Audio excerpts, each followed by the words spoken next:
In this video हम बात करेंगे ये बुक की the psychology of money. It's a great book. मैं इसको काफ़ी बारी री रीड कर चुका हूँ एंड जितनी बारी भी इसको दोबारा रीड करता हूँ हमेशा कोई ना कोई पॉइंट्स और इसमें से निकल के आते हैं।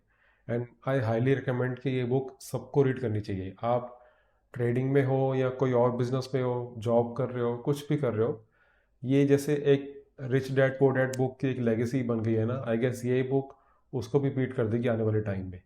मॉर्गन हाउसल की बुक है, बहुत ही अमेजिंग बुक है।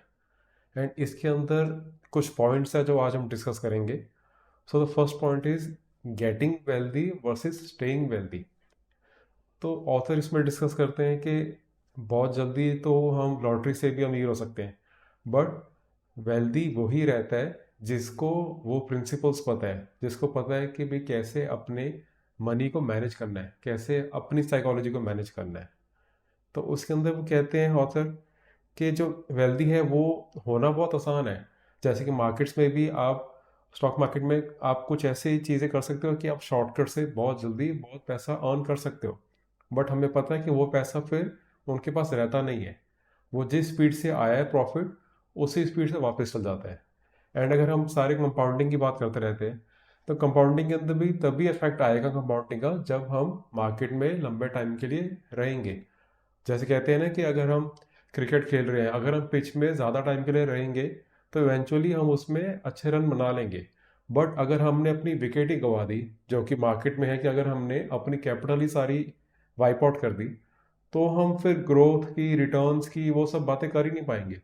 बिकॉज सबसे इम्पॉर्टेंट पॉइंट ही यहाँ पे है कि यहाँ पे हमने लंबे टाइम तक टिकना है।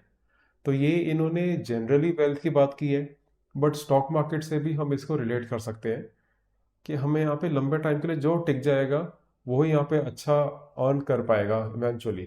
अगर आप देखो कंपाउंडिंग की हम फॉर्मूला की बात करते हैं तो उसमें हम रेट ऑफ रिटर्न पे बहुत ज़्यादा फोकस करते हैं, बट रेट ऑफ रिटर्न से ज़्यादा उस पर टाइम का फैक्टर बहुत बड़ा फैक्टर है। Point which I want to discuss is the concept of freedom. इस बुक में जो फ्रीडम की बात की हुई है ना, उसमें ऑथर ने समझाया है कि जो हम पैसे से ले सकते हैं, सबसे बड़ी चीज़ है कि हम अपना टाइम वापस ले सकते हैं। हम सोचते हैं शुरू में कि हमारे पास अगर इतना पैसा आ जाएगा हम ये मटेरियल चीज़ें ले लेंगे, ये वाली लग्जरी कार्स ले लेंगे, एक बड़ा घर ले लेंगे। बट इवेंचुअली जो एक्चुअल में फंडामेंटल जो मनी का जो पर्पस है वो है कि हमें फ्रीडम वापस देनी, हमें हमारा टाइम वापस देना। अगर हमारे पास इनफ वेल्थ होगी तो हम अपने टाइम को यूज़ करके, अपने वेल्थ को यूज़ करके हम आउटसोर्स कर सकते हैं अपना काम, एंड लोगों को अपॉइंट कर सकते हैं, टीम्स बना सकते हैं, एंड वो लोग हमारा सारा काम करते हैं एंड हमने बस उसको मैनेज करना होता है। तो ये अल्टीमेट पर्पस है आई गेस मनी का। एंड ये अगर स्पिरिचुअल वे से भी देखो तो उससे भी ये बहुत ज़्यादा मैटर करता है। अगर आप एक अच्छे इंसान हो, अगर आप स्पिरिचुअली, अगर आप रिलीजियसली, या किसी को भी आप डोनेट करते हो या आप काफ़ी लोगों की हेल्प करते हो, तो जितना ज़्यादा आपके पास पैसा होगा आप उतने ही ज़्यादा लोगों की हेल्प कर पाओगे। जितना ज़्यादा लोगों की हेल्प करोगे उतना ज़्यादा आपको मेंटली भी आप खुद उतने पॉजिटिव रहोगे आप। एंड आप और ज़्यादा अपना, आप देखो कोई भी अल्ट्रा रिच पर्सन है वो फिलैंथ्रोपिस्ट बन ही जाते हैं, बिकॉज उनको पता है कि अल्टीमेटली पैसे से जो मेन हैप्पीनेस आती है वो किसी को डोनेट करके आती है। तो ये सारी जो बातें हैं ये आई गेस बिजनेस में या नॉर्मल आपको ट्रेडिंग में ये वाली अभी शायद समझ नहीं आएगी, बट एक पॉइंट ऑफ टाइम पे जाके आपको ये सारी बातें बहुत ज़्यादा लिंक होने शुरू हो जाएगी। तो फ्रीडम का एक और पॉइंट जो बहुत ज़रूरी है फ्रीडम के कंसेप्ट में ही, वो है कि आपको जब एक वेल्थ आप क्रिएट कर लेते हो अच्छे से, तो उसमें आप फिर किसी के अंडर काम आपको नहीं करना पड़ता कभी भी। आपके पास फ्रीडम है, आप सुबह उठ के कह सकते हो कि यार मैंने आज के दिन में यही काम करना है, या मैंने आज कुछ क्रिएटिव करना है, जो मुझे करने का मन है मैंने वो करना है। आपको कोई उसने बता नहीं सकता कि ऐसे कपड़े डाल के आपको ऐसे यहाँ पे ऑफिस में इस टाइम पे पहुँचना है एंड फिर अगले 8 घंटे के लिए ये काम करना है फिर वापस घर जाना है। तो बेसिकली ये जब फ्रीडम, जब आप एक बार एक्सपीरियंस करोगे ना, तब आपको समझ आएगा कि मनी का एक्चुअल में मतलब रीज़न क्या है कि मनी अर्न किस लिए करनी चाहिए। थर्ड एंड बहुत इंपॉर्टेंट पॉइंट इज कि मनी या wealth is not what you see, wealth actual में हिडन होता है। अगर आप देखोगे, हमें लगता है कि जो बहुत लग्जरी कार्स चला रहा है या बहुत ही बड़े घर में रहता है वो बहुत ही वेल्दी है, बट वो हमेशा सच नहीं होता। काफ़ी बारी लोग अपने स्टेटस को मेंटेन करने के लिए काफ़ी ज़्यादा लोन्स ले लेके, उधार ले लेके कार्स परचेज करते हैं, एंड काफ़ी बारी वो वाली कार्स लेने के कैपेबल भी नहीं होते हैं, बट वो फिर भी किसी तरह उसको लेते हैं जस्ट अपना एक स्टेटस सोसाइटी में मेंटेन करने के लिए, कि उनके बारे में सारी अच्छी बातें बोले। बट एक्चुअल में जो वेल्थ है, जो अल्ट्रा रिच होते हैं जिनके पास एक्चुअल में वेल्थ होती है, वो आप नोटिस करोगे कभी भी अपना वेल्थ को शो ऑफ नहीं करेंगे। वो बहुत ही सिंपल क्लोथ्स डाल के रखते हैं, उनकी लाइफस्टाइल बहुत सिंपल होती है, एंड वो एक्सपीरियंसेस में अपना जो है मनी उसको यूज़ करते हैं। वो मनी से सारी सारी मटेरियल चीज़ें हैं उसको कलेक्ट करने में नहीं लगे रहते। तो वेल्थ एक्चुअल में ये बुक के अंदर इतना अच्छा, मतलब आई गेस ये एक तरह की साइकोलॉजी बुक के साथ साथ एक स्पिरिचुअल बुक है, बिकॉज ये सारी बातें किसी और बुक में नहीं बताई जाती। वेल्थ को किस वे से यूज़ करना है, एंड एक्चुअल वेल्थ हमें, जैसे इससे पहले बुक पढ़ने से पहले आई गेस जो काफ़ी यंगस्टर्स हैं या टीनेजर्स हैं, उनको ये लगता होगा यार जो बहुत अच्छी कार चला रहा है वो ही वेल्दी है, जो नॉर्मल एक रोड पे वॉक कर रहा है वो शायद नहीं वेल्दी, या फिर जिसके क्लोथ्स बहुत सिंपल है वो शायद नहीं वेल्दी। तो ये वाले पॉइंट्स जो है, ये फैक्टर्स जो है, ये वाली बुक रीड करके बहुत ज़्यादा क्लियर हो जाता है। एंड फिर आप एक्चुअल में जब देखोगे अपनी लाइफ में, जब आप किसी से बातें करोगे जो एक्चुअल वेल्दी है, आप देखोगे उनके एक पॉइंट ऑफ टाइम पे आके उनकी लाइफस्टाइल बहुत सिंपल हो जाती है, एंड वो बस एक्सपीरियंसेस को ही करने के लिए अपने पैसा स्पेंड करते हैं। वो लग्जरी आइटम्स या मटेरियल चीज़ों के पीछे भागना बंद कर देते हैं। फोर्थ पॉइंट बहुत इंपॉर्टेंट पॉइंट है, and this is the concept of enough. ये वाला चैप्टर जब मैंने रीड किया था ना, तो एक्चुअल में एक बार ये होता है ना, जैसे हिट करता है कोई चीज़ के यार एक्चुअल में हम क्या गलती कर रहे हैं। इस चैप्टर के अंदर ऑथर ने ये एक्सप्लेन किया था कि अगर आपको ये नहीं पता कि आपके लाइफ में कब जाके आपने रुकना है, कब आपका इनफ आता है लाइफ में, जब तक आपको वो नहीं पता तब तक आप बस वेल्थ के पीछे भागते ही रहोगे। तो एक टाइम ऐसा भी होना चाहिए कि आपको पता होना चाहिए कि यार अब मेरी जो इनकम है उससे ओवरऑल मेरी लाइफस्टाइल, मेरे आगे की रिटायरमेंट सब कुछ प्लान्ड है, एंड वहाँ पे आके हमें थोड़ा इजी, थोड़ा रिलैक्स हो जाना चाहिए। नहीं तो अगर हम जैसे कहते हैं ना ट्रेडमिल पे भागते ही रहेंगे, फिर तो हम कहीं पहुँचेंगे ही नहीं, एंड जितना मर्जी हम पैसा अर्न कर लें फिर भी हमें लगता रहेगा कि हमें और चाहिए। इसका एग्जाम्पल इन्होंने बहुत ब्यूटीफुली एक स्टोरी से भी एक्सप्लेन किया है। तो एक ओल्ड पर्सन होते थे, इस स्टोरी में उन्होंने समझाया हुआ है। उन्होंने अपना जो वेल्थ जनरेट है वो बहुत धीरे धीरे बहुत इजीली जनरेट किया था, एंड एक टाइम पे आके उन्होंने बहुत अच्छा अपना नेटवर्थ बना लिया था। एंड एक यंगस्टर थे जिन्होंने मल्टीपल जॉब्स करके, बहुत ज़्यादा हार्डवर्क करके बहुत अच्छा अर्न कर लिया, जो कि बहुत अच्छी बात है। बट वो जब देखो हमेशा किसी भी वे से और अर्न करने के लिए ही भागते रहते थे, उनमें वो सेटिस्फेक्शन कभी भी नहीं आई थी।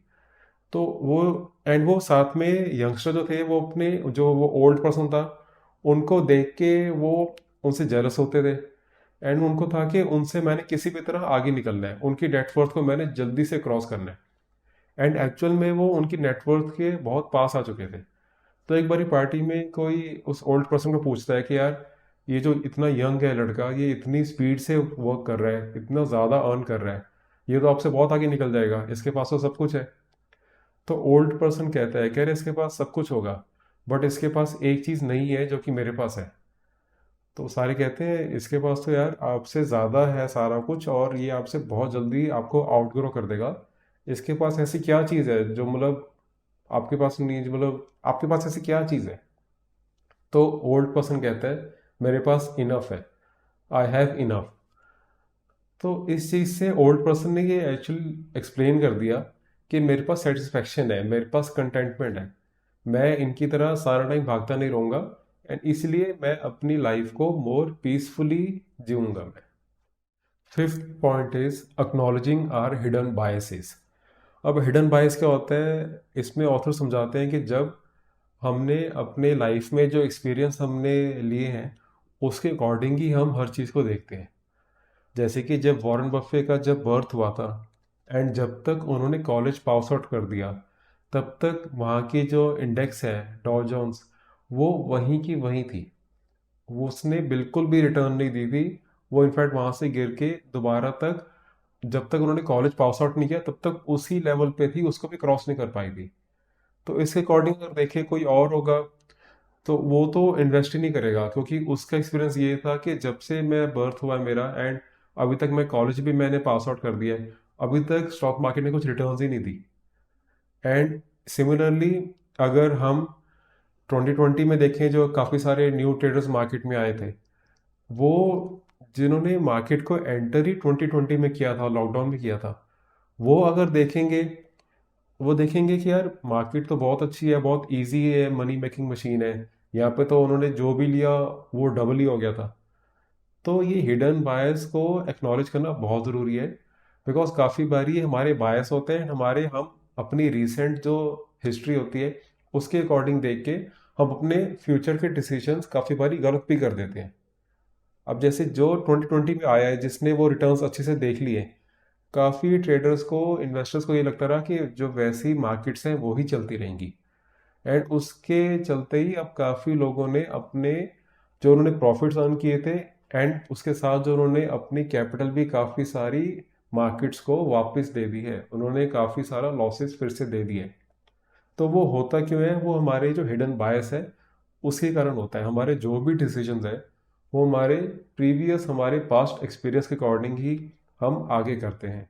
जो लास्ट पॉइंट है that is to manage our emotions. तो यहाँ पे हम रजत गुप्ता जी की बात करेंगे। ऑथर ने एक्सप्लेन करा कि रजत गुप्ता जी जो कि एक फॉर्मर सीईओ थे मैकेंजी के, एंड उन्होंने हार्ड वर्क करके अल्टीमेटली अपनी नेट वर्थ को $100 बिलियन बना लिया था। बट वो वॉरेन बफे से अपने आप को कंपैरिजन करना शुरू हो गए थे, एंड उनको था कि वो वॉरेन बफे को भी बीट कर देंगे, कि वॉरेन बफे का जो स्टाइल है इन्वेस्टिंग का वो बहुत ओल्ड स्कूल स्टाइल है, आजकल वो नहीं चलता, एंड वो लकी हो गए थे, बट मैं उनको बीट कर ही दूंगा। तो वो बीट करने के में एंड उनसे जेलसी में उन्होंने, मतलब जो भी ट्रेड्स जो कि गलत वे से नहीं करने चाहिए थे उन्होंने वो भी कर दिए। तो इनसाइडर ट्रेडिंग में वो इन्वॉल्व हो गए। एक वॉरेन बफे कोई स्टॉक्स लेने लगे थे, उनको उसके बारे में पहले ही पता चल गया, एंड उन्होंने वो ट्रेड लेने से पहले अपने नेटवर्थ में, अपनी ट्रेडिंग से, अपनी कैपिटल से उसी सेम स्टॉक के काफ़ी सारे ट्रेड्स ले लिए। तो जब एक्चुअल में वॉरेन बफे ने वो ट्रेड, वो वाला स्टॉक परचेज करा, उसका प्राइस बहुत ज़्यादा इंक्रीज हुआ, तो उनकी नेटवर्थ भी बहुत ज़्यादा इंक्रीज हो गई बहुत जल्दी। तो अल्टीमेटली उन्होंने शॉर्टकट को यूज़ कर लिया और अपनी नेटवर्थ काफ़ी ज़्यादा इंक्रीज कर ली। बट इवेंचुअली वो पकड़े गए एंड उनको काफ़ी टाइम के लिए जेल में रहना पड़ा। तो ये एक्सप्लेन करता है, ये काफ़ी जैसे इनफ वाला पॉइंट जो हमने डिस्कस किया था, काफ़ी सारा, काफ़ी ये उसी पॉइंट से ये मैच होता है पॉइंट। बट आप देखो कि इसके अंदर भी हम, अगर हमारे पास इनफ की ये, या फिर कंटेंटमेंट की या सेटिस्फैक्शन की अगर हमारे अंदर फीलिंग नहीं आएगी ना, तो जितना मर्जी हमारी नेटवर्थ हो जाए, और अगर हम किसी से अपने आप को कंपैरिजन नहीं करते रहेंगे, जितना भी हम ऑन कर ले, हम हमेशा यही फील करते रहेंगे कि हमें और चाहिए और चाहिए। तो this was the summary of this book, and I really recommend everyone to read this book. I guess teenagers हो या आप किसी भी, आपकी जो भी एज है, इस बुक को लिटरली रीड करके ना इतने सारे आपके कंसेप्ट क्लियर हो जाएंगे, एंड आपका जो व्यू पॉइंट है, आपका जो पर्सपेक्टिव है वेल्थ को देखने का, लाइफ को देखने का, आपका वही चेंज हो जाएगा। सो इस वीडियो के अंदर आपको जो पॉइंट्स अच्छे लगे प्लीज़ मुझे कमेंट्स में बताओ, एंड आपको और कौन से बुक्स के समरीज चाहिए, तो वो वाली बुक्स पे भी मैं वीडियोस बनाऊंगा।